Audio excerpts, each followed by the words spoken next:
nous vous informons que ce programme est déconseillé aux moins de 10 ans. Un millionnaire assassiné.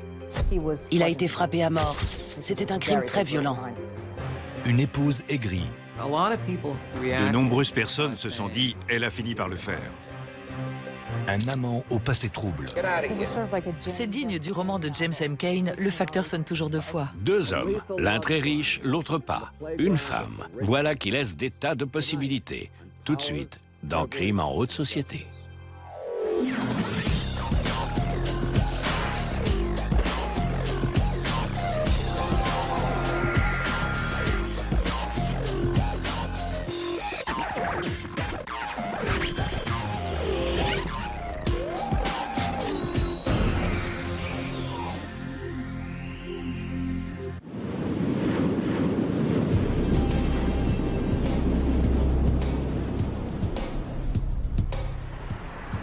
Bienvenue dans les Hamptons.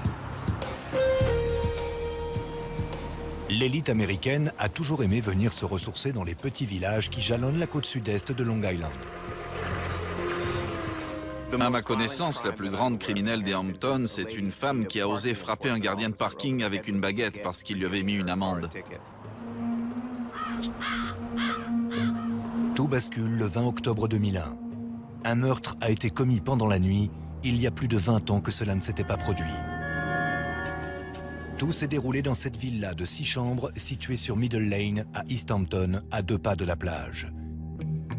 Et des résidences de Jerry Seinfeld et Steven Spielberg. Le meurtrier n'y est pas allé de main morte. Il y avait du sang partout. C'était vraiment pas le genre de scène qu'on s'attend à voir dans les Hamptons. La victime se prénomme Ted Amon. À 52 ans, ce magnat de la finance qui avait tout pour plaire et dont la fortune était estimée à 80 millions de dollars, comptait parmi les résidents les plus aisés de la région. Wall Street vient de perdre l'un de ses ténors, comme ça, du jour au lendemain. Dans les Hamptons, tout le monde est sous le choc. Et déjà, les rumeurs enflent sur les circonstances de cette sombre tragédie. Il a été passé à tabac. On l'a frappé jusqu'à ce que mort s'en suive. Le rapport médico-légal fait état d'une trentaine de coups portés à la tête avec un objet lourd et contondant. Pas la moindre trace d'effraction, pas le moindre objet volé. Personne ne s'explique ce qui s'est passé. At this point in time, everything's a motive, and his stature, his financial status are certainly things to be taken into consideration. Tous les regards sont braqués sur 2 suspects potentiels. Jenny Rosa, la femme de Ted Amon, et son amant de 38 ans, Danny Pelosi, un électricien clandestin connu pour son addiction à l'alcool et à la drogue. Dans l'entourage des Amon, de nombreuses personnes ont eu la même réaction en apprenant la nouvelle. Et elle a donc fini par le faire. Sexe, meurtre, trahison, tous les ingrédients sont réunis pour un festin médiatique sans précédent. Pendant 3 ans, le meurtre du riche financier new-yorkais va faire couler beaucoup d'encre. Ted Amon était un homme hors du commun.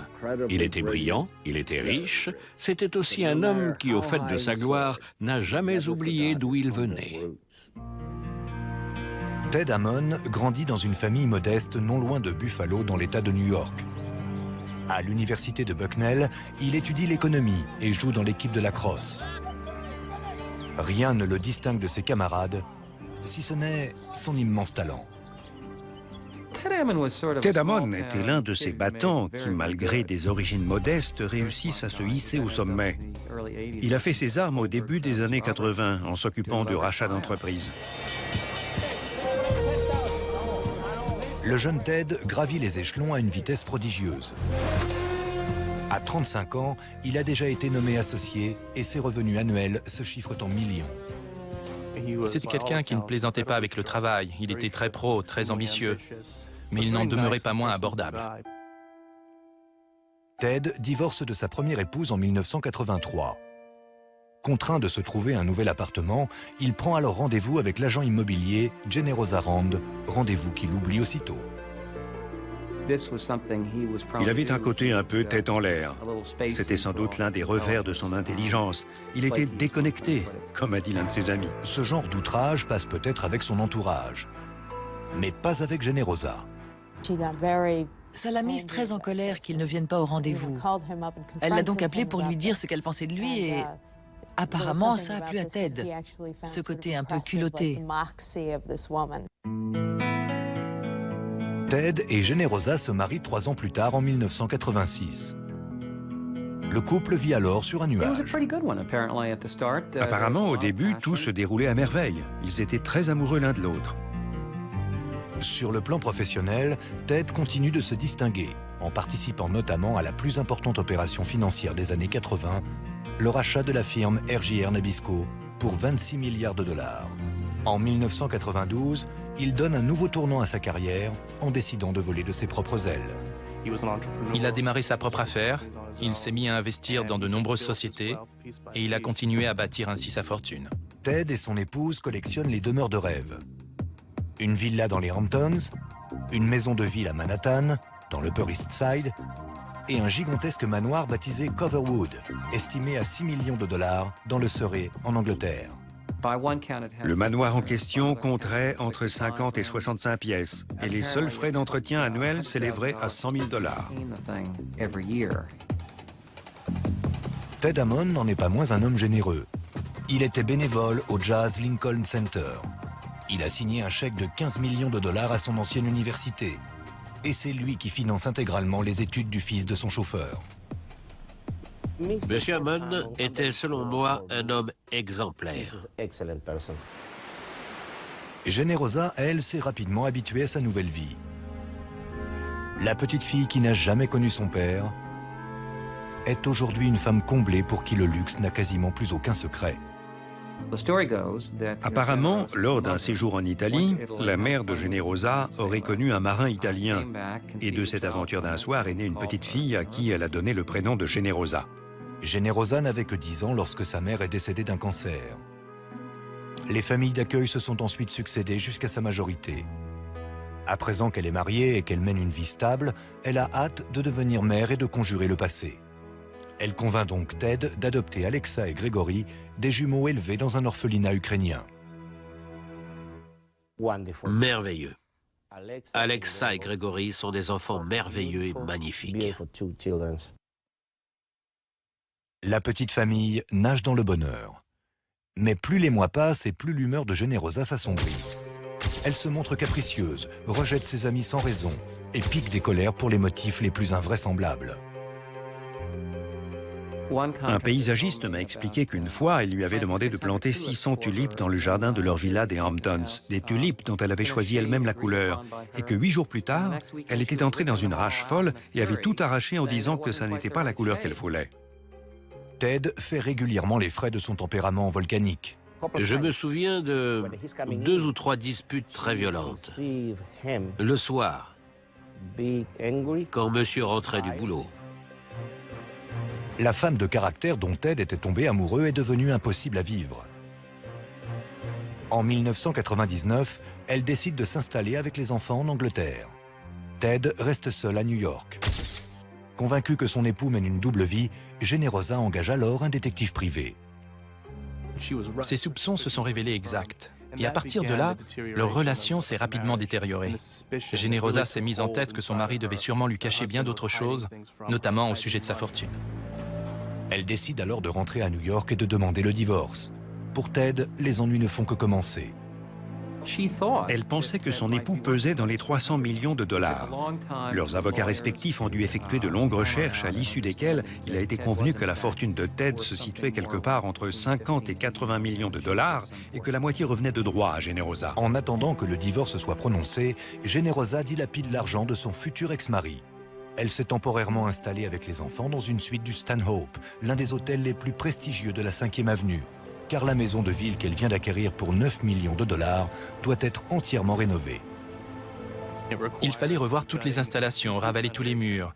Elle a contracté un prêt de 3 millions de dollars pour les travaux et elle a commencé à tout faire refaire, du sol au plafond. La nouvelle qu'une riche New-Yorkaise s'apprête à dépenser des millions pour la rénovation de sa nouvelle maison est parvenue jusqu'à Danny Pelosi, un électricien de Long Island qui travaille au noir et peine à subvenir aux besoins de sa femme et de leurs 3 enfants. N'écoutant que son instinct, il décide de se rendre directement sur le chantier pour rencontrer cette mystérieuse femme. Il faut savoir qu'il avait à peine de quoi payer l'essence pour aller jusqu'à New York. Sa vie était un chaos complet. Son mariage prenait l'eau, il était sans emploi et il était désespéré. La vie de Danny est néanmoins sur le point de changer. Lorsque Generosa le rencontre pour la première fois, le coup de foudre est immédiat. Et elle l'engage sur le champ. Dès lors, il ne va pas falloir longtemps à l'électricien pour se glisser dans son lit et faire main basse sur son chéquier.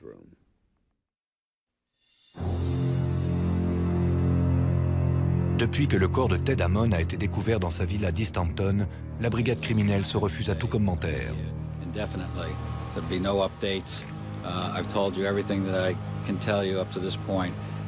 La presse, en revanche, ne parle plus que de cela.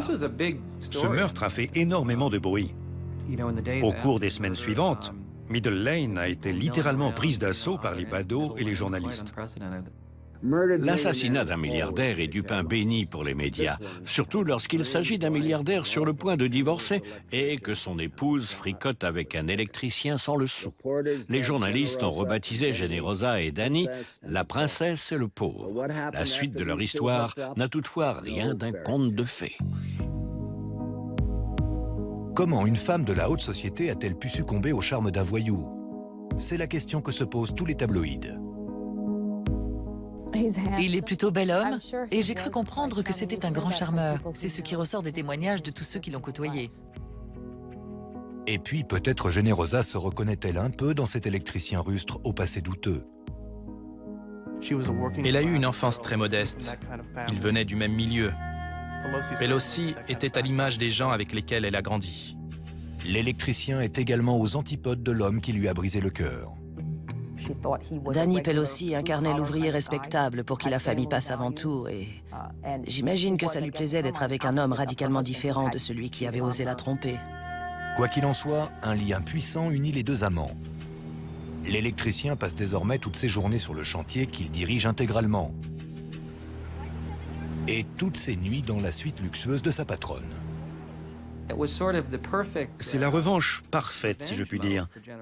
Madame dépense l'argent de son mari sans compter pour des travaux de plus en plus faramineux.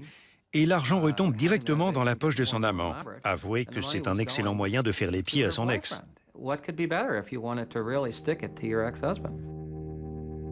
Ted est de plus en plus inquiet, notamment pour ses enfants.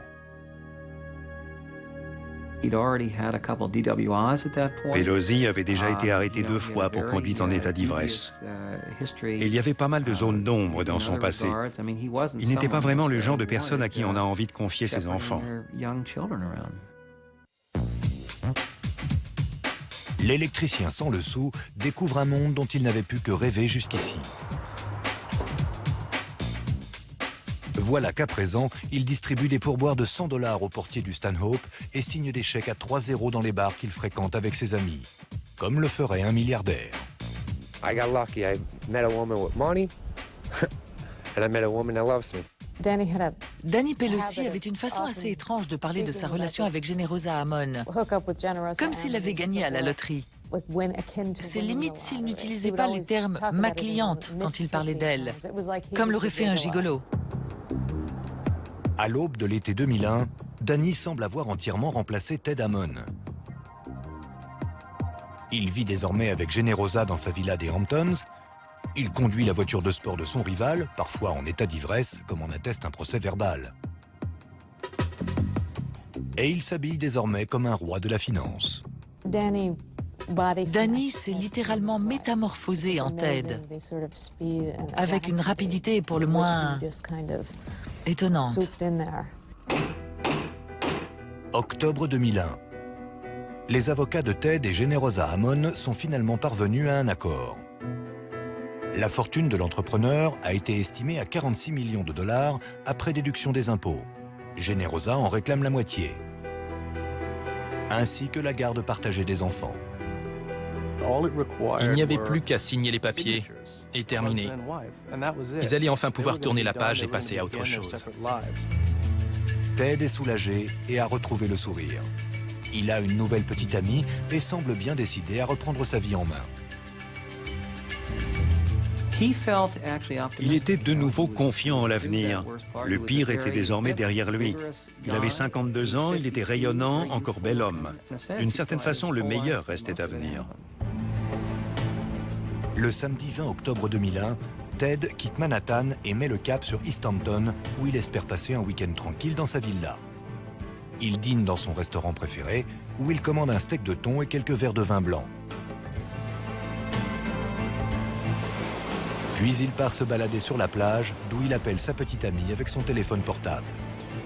Finalement, il rentre se coucher, seul. Le lundi matin, Ted Hammond est absent au bureau. Contrairement à ses habitudes, il ne s'est pas présenté à sa réunion et il n'a donné aucune instruction à son chauffeur au sujet des enfants. Ses collaborateurs ont commencé à m'appeler les uns après les autres pour me demander si j'avais des nouvelles de M. Hammond. Comme j'en avais pas, je l'ai appelé 4 ou 5 fois sur son portable, mais pas de réponse. Inquiet, Mark Engelson, l'associé de Ted, décide alors de se rendre en hélicoptère à East Hampton en compagnie de Milton Macias. À leur arrivée, la voiture de Ted est garée devant la villa.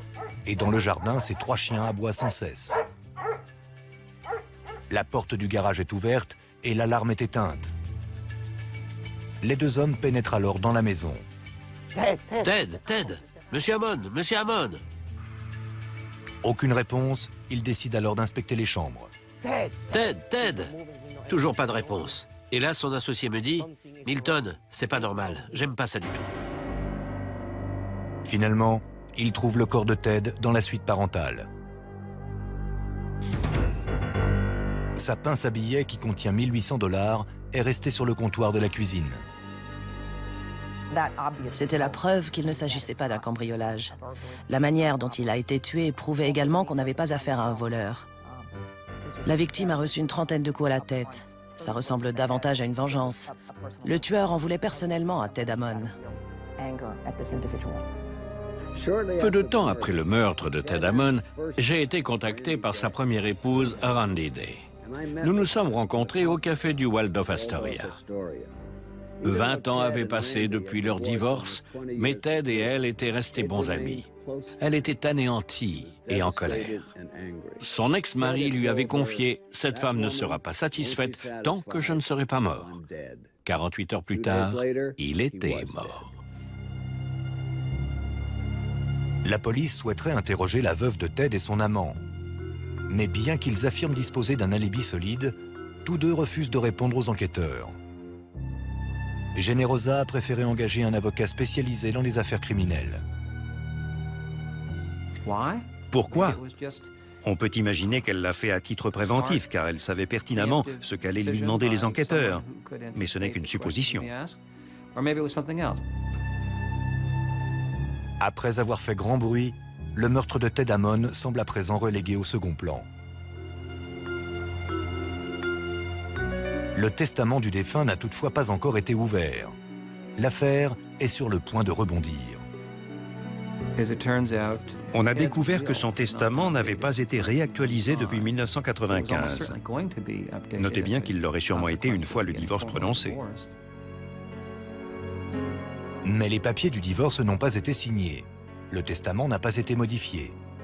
Generosa est donc la seule et unique héritière de la fortune de Ted. Generosa s'apprêtait à devenir une riche femme divorcée. Elle est désormais veuve et multimillionnaire.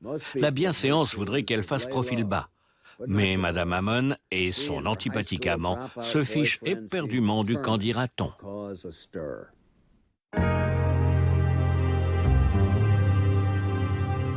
Plusieurs semaines ont passé depuis le meurtre de Ted Hammond dans sa villa d'East Hampton. Generosa, l'épouse dont il s'apprêtait à divorcer, et son amant, Danny Pelosi, refusent toujours de coopérer avec les enquêteurs. Si la police souhaitait m'interroger, moi aussi je demanderais d'abord à parler à mon avocat. Mais je ne refuserais certainement pas de dire tout ce que je sais sur la victime. Et il me semble que la plupart des gens feraient de même. La veuve et son petit ami, eux, préfèrent rester murés dans le silence et laisser parler leurs avocats. et les médias. N'importe quel avocat digne de ce nom conseillerait à Generosa et Danny de se tenir loin des projecteurs. Mais le couple semble avoir décidé de n'en faire qu'à sa tête.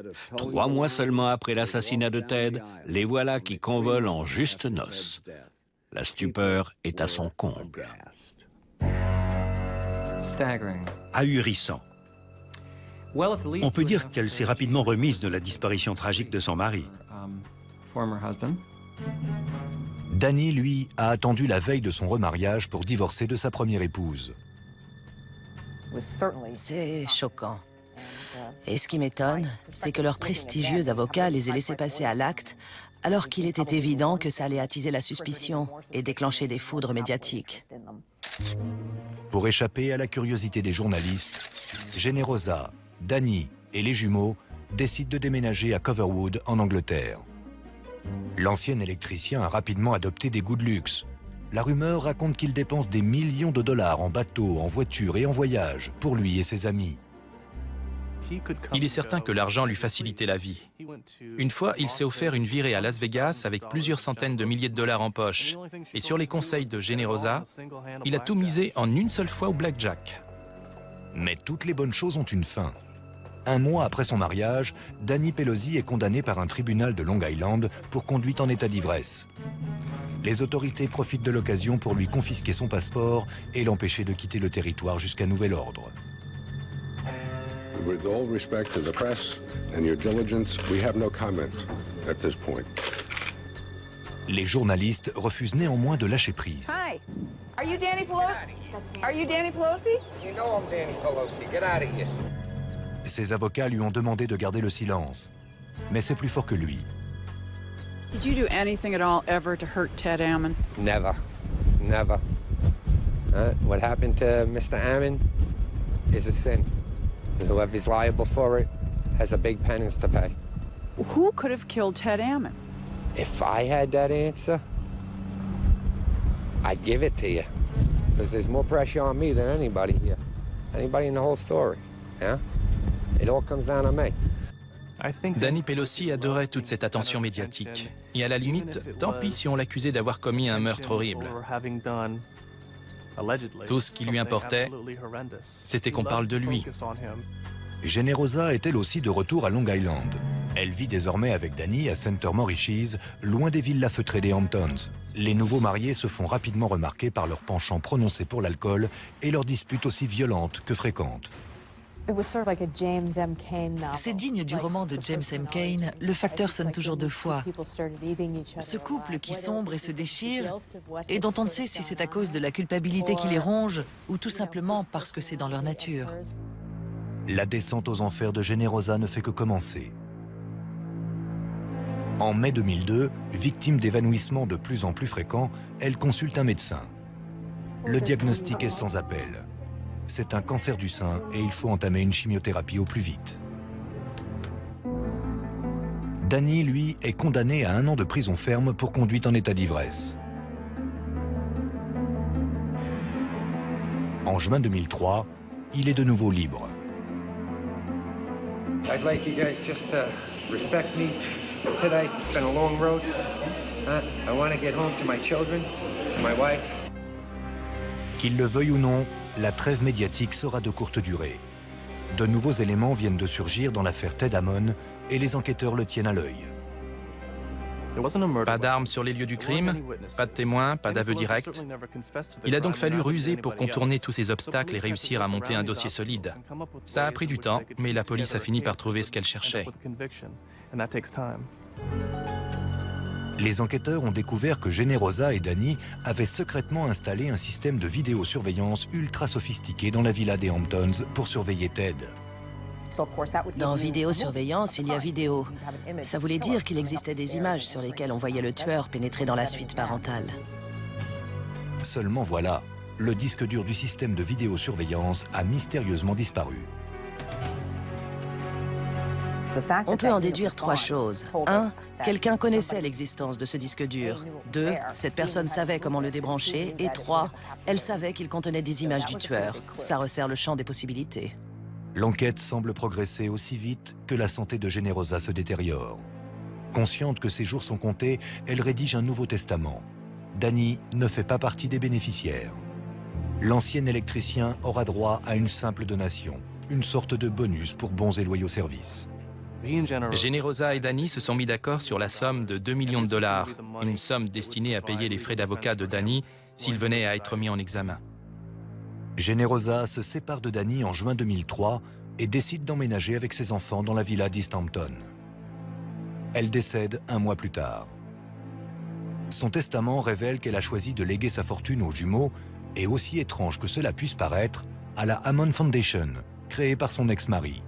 Selon les vœux de la défunte, Kay Main, la nourrice des enfants, est désormais leur tutrice légale. Quelques jours plus tard, Danny récupère les cendres de Generosa chez Frankie Campbell, la chapelle funéraire des VIP new-yorkais, et les rapporte au Stanhope, où ils ont tous les deux vécu pendant un temps.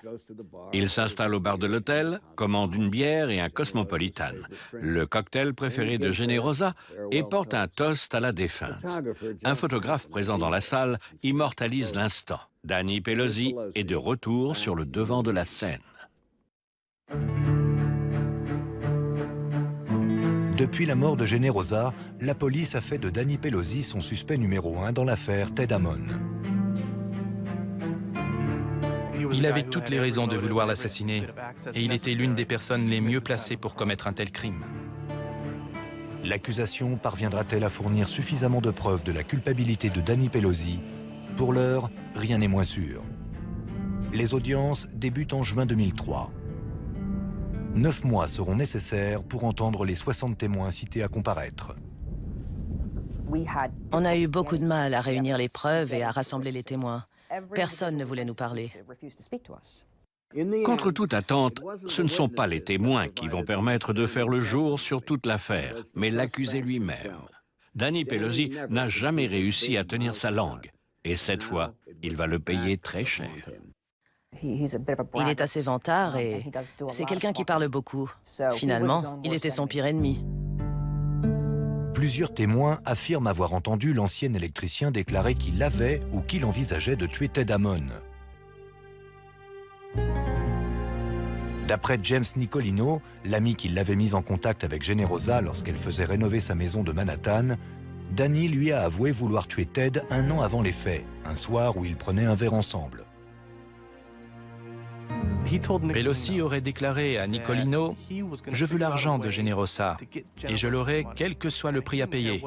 Si je dois buter Ted Hammond pour arriver à mes fins, alors tant pis pour lui. » Tracy Riebenfeld, l'ancienne compagne de l'électricien, affirme quant à elle qu'après le meurtre, Danny s'est vanté d'en être l'auteur. Il lui a dit qu'il était entré dans la villa, qu'il lui avait éclaté la cervelle, que Ted s'était mise à hurler comme une chienne et qu'il l'avait supplié de le laisser en vie. D'après un autre témoin, Danny aurait proféré des menaces de mort à l'encontre de Ted juste après son mariage avec Generosa en 2002. Kay Main, la nourrice anglaise des enfants, affirme elle aussi avoir entendu Danny dire que Ted l'avait supplié de l'épargner avant qu'il ne le passe à tabac. Apparemment, il est rentré sous un soir et l'a réveillé. D'après elle, il voulait lui faire peur et il lui a chuchoté à l'oreille « J'ai tué Ted et c'était horrible, il y avait du sang partout. » Tous les témoignages se recoupent. Mais Danny a un alibi pour le soir du meurtre. Sa sœur, qui réside à Center Moriches, à une 60aine de kilomètres de la villa des Hammond. Elle affirme que Danny est arrivé en voiture avec un ami vers 1h30 du matin. Ils venaient de New York et ne sont pas restés longtemps.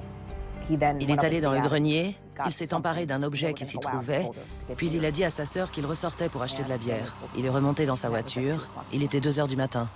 Elle ne le reverra pas avant 8h le lendemain matin. L'alibi de Danny est trop évasif pour convaincre la procureure. D'après les analyses médico-légales, Ted Hammond a été assassiné entre 1h et 5h du matin.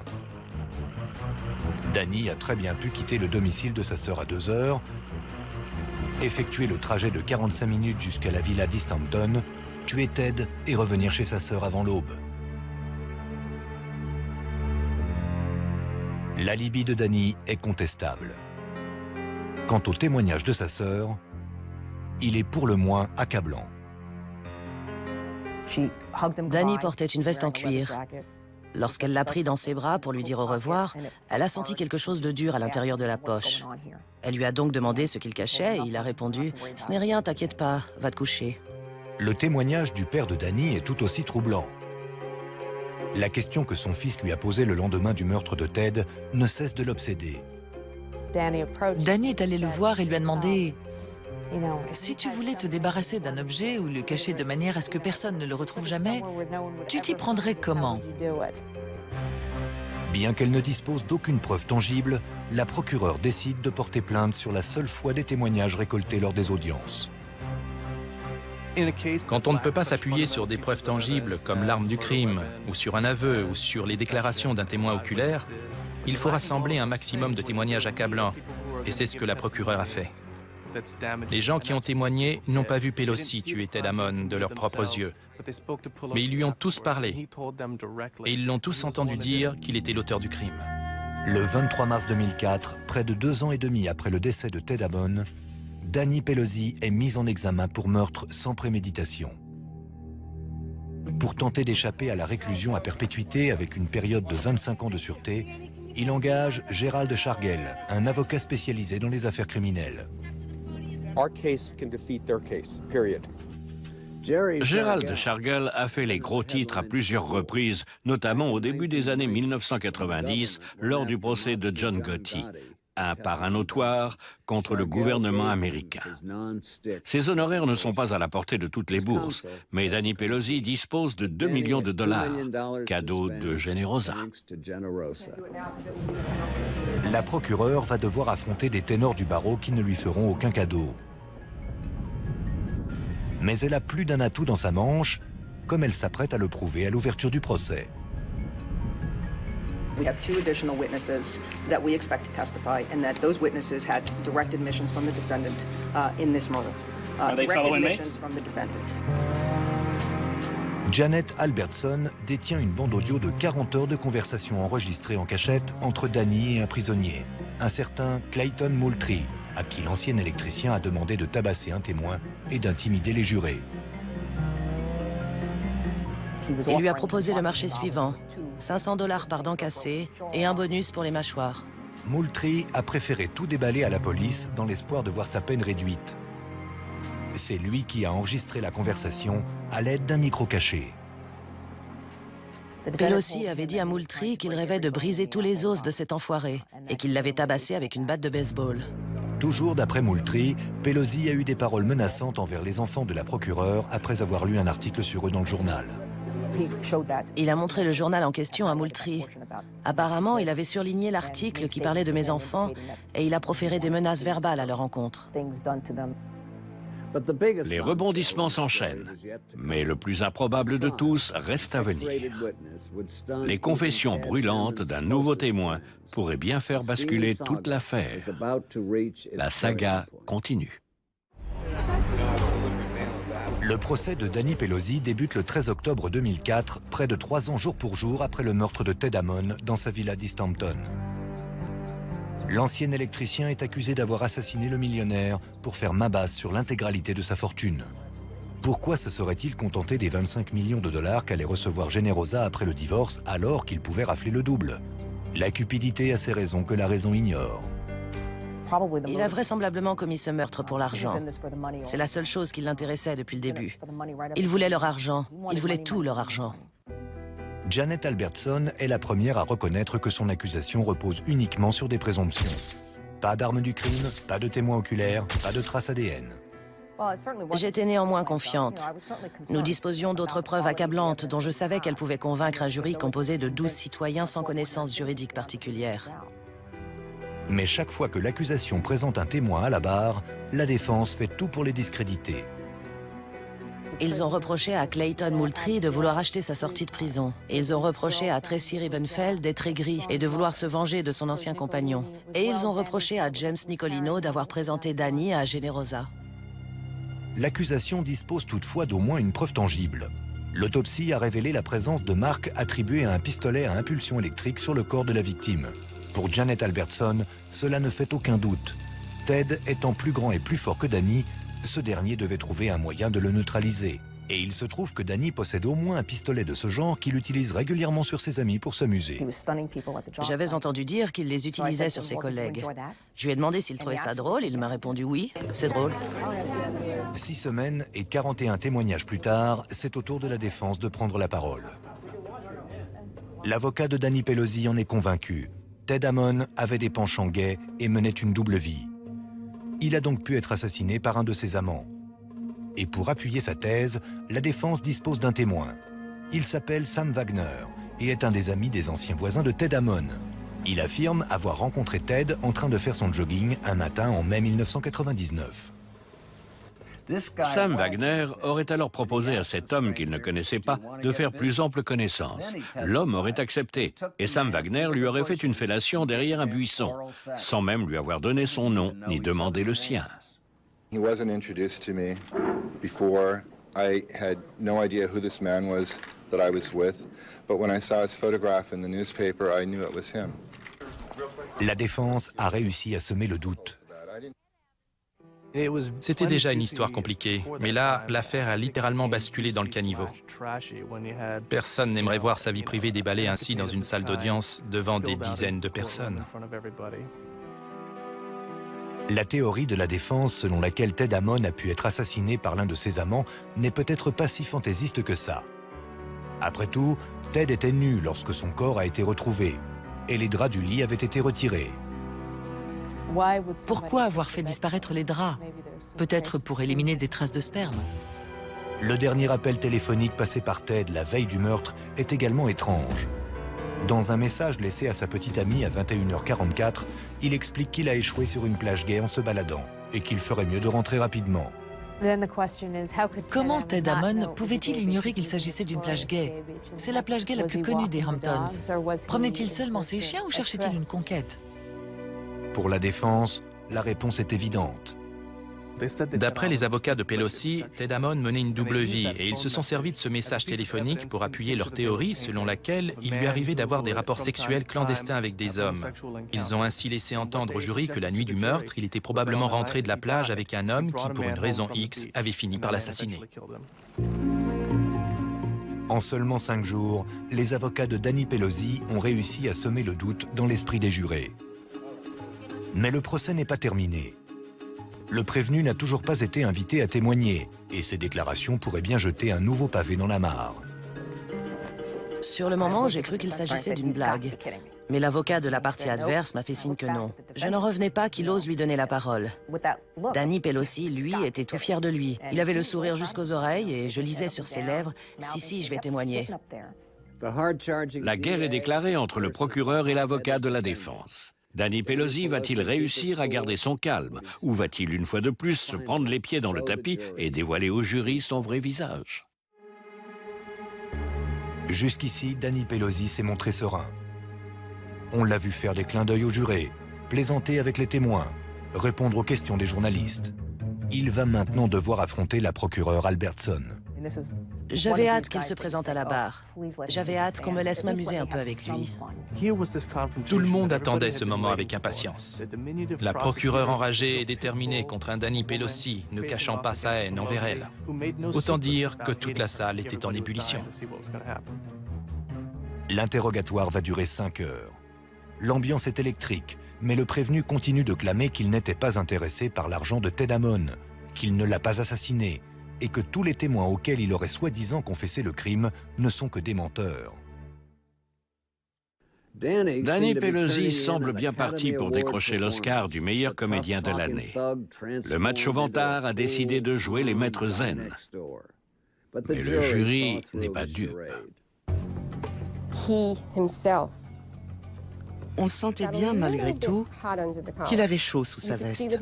On sentait qu'il se réfrénait, qu'il essayait de toutes ses forces de contenir sa vraie nature. On a tous vu clair dans son jeu. Danny finit par reconnaître que Generosa lui avait demandé de tuer Ted, mais qu'il avait refusé.